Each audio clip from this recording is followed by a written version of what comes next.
Hello friends, उम्मीद करता हूँ आप अच्छे हैं। हम बात करेंगे अपने पेपर की जिसका नाम है कॉरपोरेट फाइनेंशियल रिपोर्टिंग।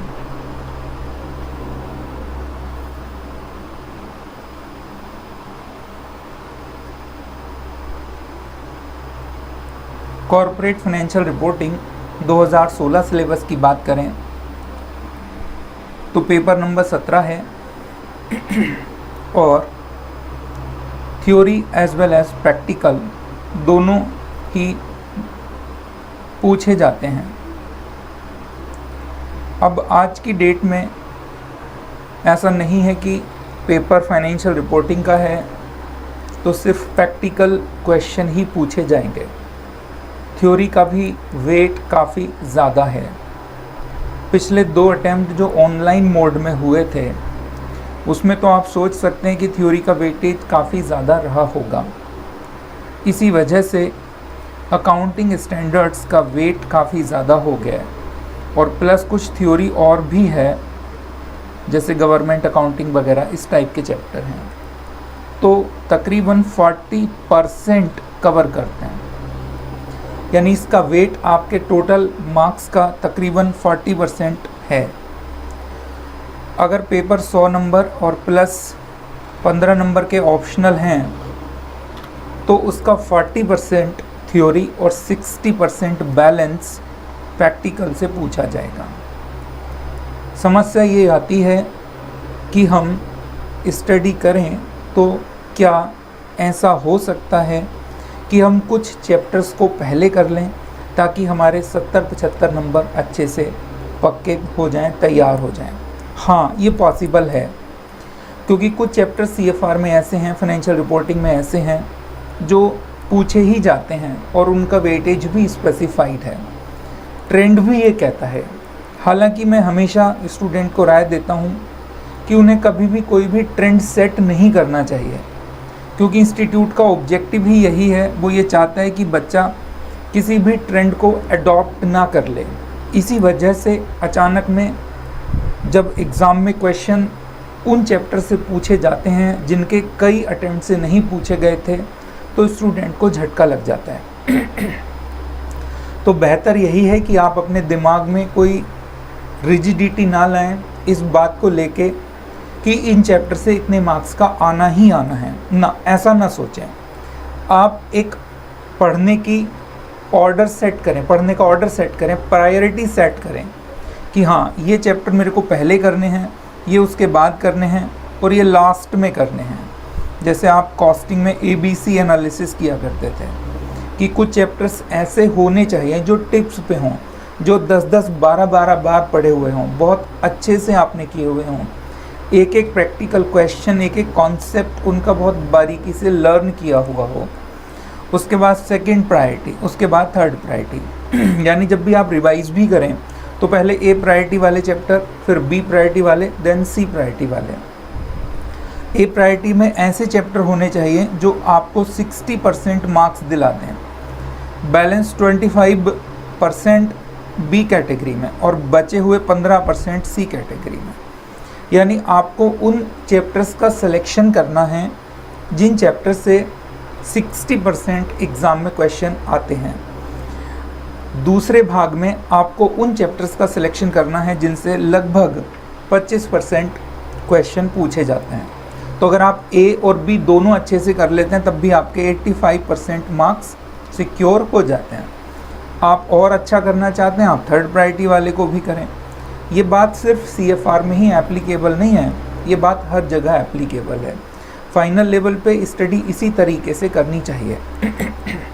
कौन से ऐसे चैप्टर हैं कॉर्पोरेट फाइनेंशियल रिपोर्टिंग में जो तकरीबन 60% वेटेज रखते हैं? और मैं हमेशा कहता हूं कि हम सिर्फ इस बात पे नहीं जा सकते कि हमें एग्ज़ाम क्लियर करना है।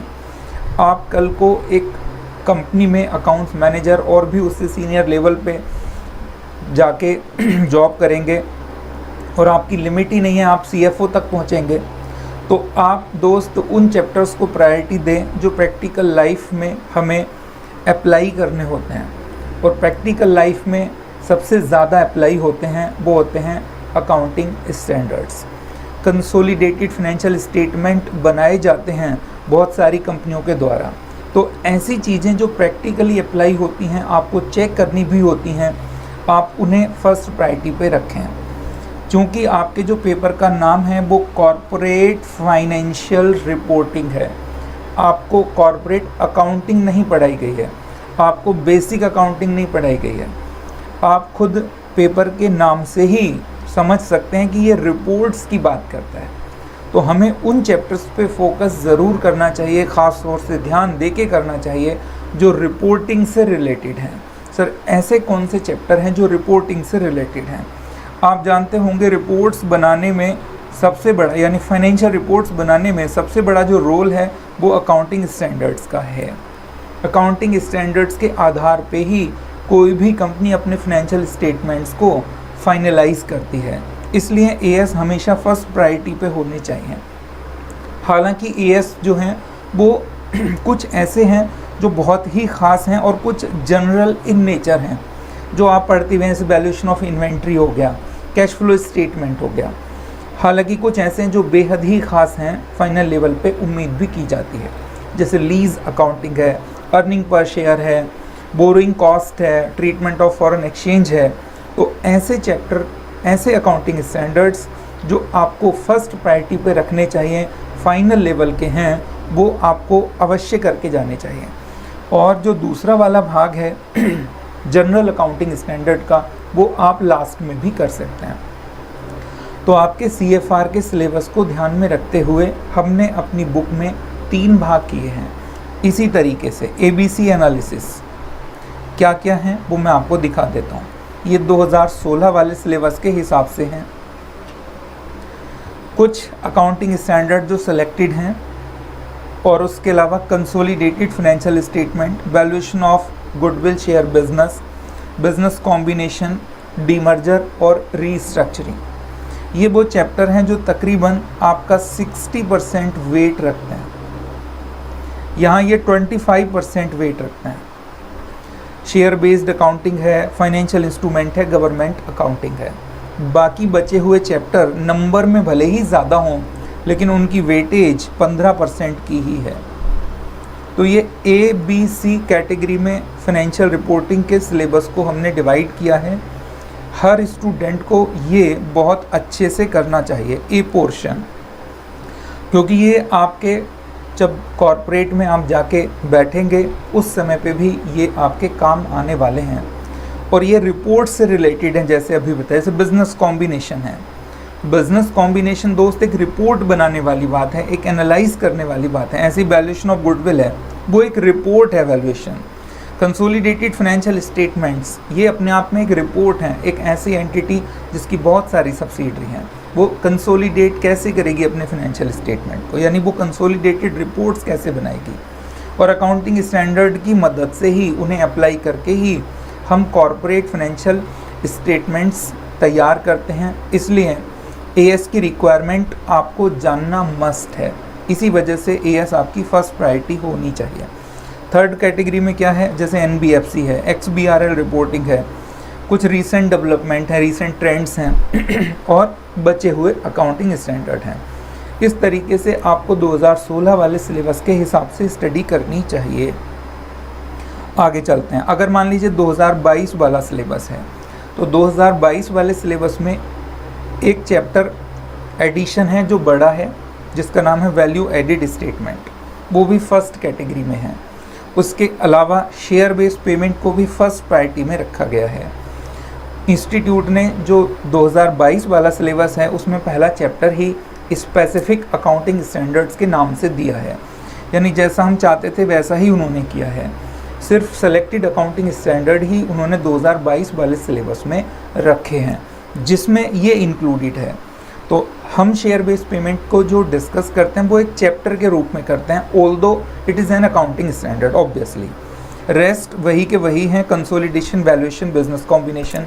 एक बड़ा है जिसका नाम है वैल्यू एडेड स्टेटमेंट। तकरीबन 2 लेक्चर का चैप्टर ये है जो एडिशन किया गया है। उसके अलावा सेकेंड प्रायोरिटी फाइनेंशियल इंस्ट्रूमेंट, एक और छोटा सा टॉपिक ह्यूमन रिसोर्स अकाउंटिंग भी है, रिपोर्टिंग भी है। ये अकाउंटिंग एंड रिपोर्टिंग है, ह्यूमन रिसोर्स और गवर्नमेंट अकाउंटिंग। थर्ड प्रायोरिटी पे NBFC, XBRL और रिसेंट डेवलपमेंट। बचे हुए अकाउंटिंग स्टैंडर्ड सर कहाँ गए? बचे हुए अकाउंटिंग स्टैंडर्ड इंस्टीट्यूट ने खुद रिमूव कर दिए। अब सर हम अगर मान लो 2016 वाला दें कि 2022 वाला दें, अगर हमें चॉइस मिले तो, अगर किसी को चॉइस मिल सकती है तो उसे मैं ये कहूँगा 2022 वाला ऑप्ट करना चाहिए।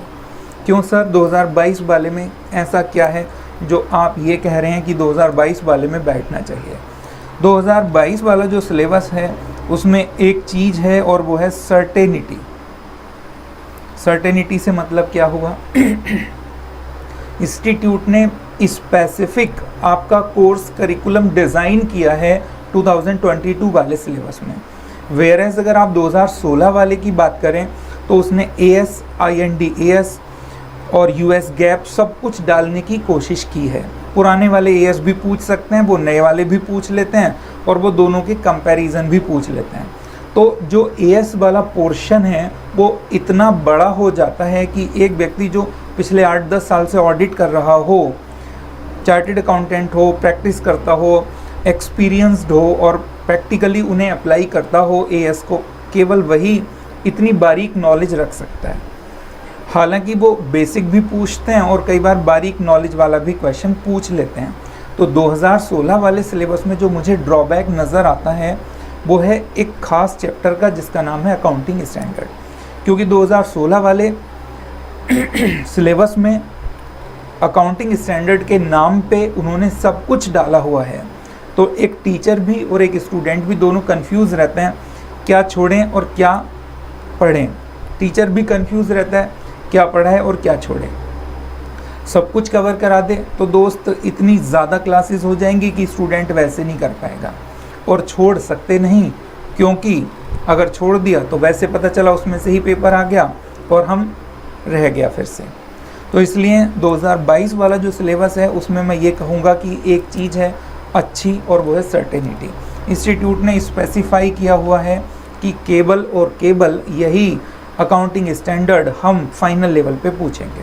तो बड़ा सुंदर टाइटल दिया है उन्होंने, स्पेसिफिक अकाउंटिंग स्टैंडर्ड्स, ये नाम है स्पेसिफिक IND-AS बेसिकली। उसके अलावा ये जो चैप्टर हैं share based consolidation, goodwill, value added business combination वगैरह वगैरह, ये दोस्त इसका जो वेटेज है वो 60 से भी और ज़्यादा बढ़ जाएगा। यानी ये 60 से भी बढ़ के करीब 65% वेटेज हो जाएगा। ठीक है, और इसका कितना होगा? इसका 20% हो जाएगा। इसका वही तकरीबन 15% ही रहेगा।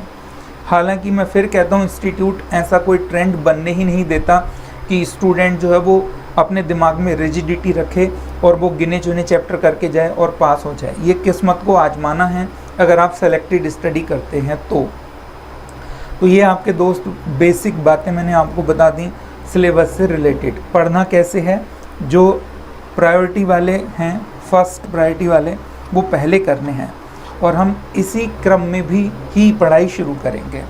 पहले सेलेक्टेड अकाउंटिंग स्टैंडर्ड्स करेंगे, फिर उसके बाद consolidated financial statement, valuation of goodwill, business combination, demerger करेंगे। यानी तकरीबन 4 से 5 चैप्टर में हमारे 60 से 65% जो मार्क्स लाने वाले चैप्टर हैं वो कवर हो जाएंगे। ये आपका तरीका होना चाहिए पढ़ने का, रिवाइज़ करने का। जितनी बार भी आप पढ़ें आप यहीं से शुरू करें, इन्हें ही पढ़ें, बार बार पढ़ें। इंस्टेड ऑफ स्टडिंग 20 चैप्टर्स, अगर आप 5 चैप्टर बहुत अच्छे से कर लेते हैं तो एक संभावना बन जाती है पास होने की, बजाय इसके कि आपने 20 चैप्टर पढ़े और वो अच्छे से नहीं पढ़े। तो संभावना दोस्त फेल होने की ज़्यादा है अगर आप सुपरफ्लुअसली सारा सिलेबस पढ़ते हैं। इंस्टेड ऑफ दैट आप सेलेक्टेड पढ़ सकते हैं, प्रायोरिटी सेट कर सकते हैं और कुछ फर्स्ट प्रायोरिटी वाले चैप्टर जो हैं उन्हें बहुत अच्छे से करें। इतने अच्छे से करें कि आपको एक एक कॉन्सेप्ट, एक एक क्वेश्चन नंबर तक याद हो, आपको पता हो कि हाँ ये क्वेश्चन नंबर इस पेज पे है, ये आंसर आता है। कॉन्सेप्ट इतने बारीकी से लर्न हो कि आपको कैसे भी घुमा घुमा के उस कॉन्सेप्ट को टेस्ट किया जाए, आप ना भटकें। आपको पता हो कि ये कॉन्सेप्ट यही है तो यही है, क्योंकि फाइनल लेवल पे इंस्टीट्यूट ये पूरी कोशिश करता है कि वो आपको उलझाए, वो आपका कॉन्सेप्ट टेस्ट करना चाहता है और इसी वजह से वो आपको उलझाने की कोशिश करता है। लेकिन आपको कॉन्सेप्ट इतनी बारीकी से लर्न होना चाहिए कि आप ना हिलें, आपको पता हो कि हाँ यही कॉन्सेप्ट है, तो यही अप्लाई होना है। तो ये स्ट्रेटेजी होनी चाहिए फाइनल को एक अटैम्प्ट में अच्छे मार्क्स के साथ क्रैक करने की। एक अच्छी खबर आपके लिए यही है कि अब जो एग्ज़ाम है वो पेपर पेन मोड में होगा। तो ये एक अच्छी बात है कि आप पेपर पेन मोड में एग्ज़ाम दे सकते हैं इंस्टेड ऑफ वो कंप्यूटर सिस्टम जो इंस्टीट्यूट ने पिछले 2 सालों में अडॉप्ट किया था।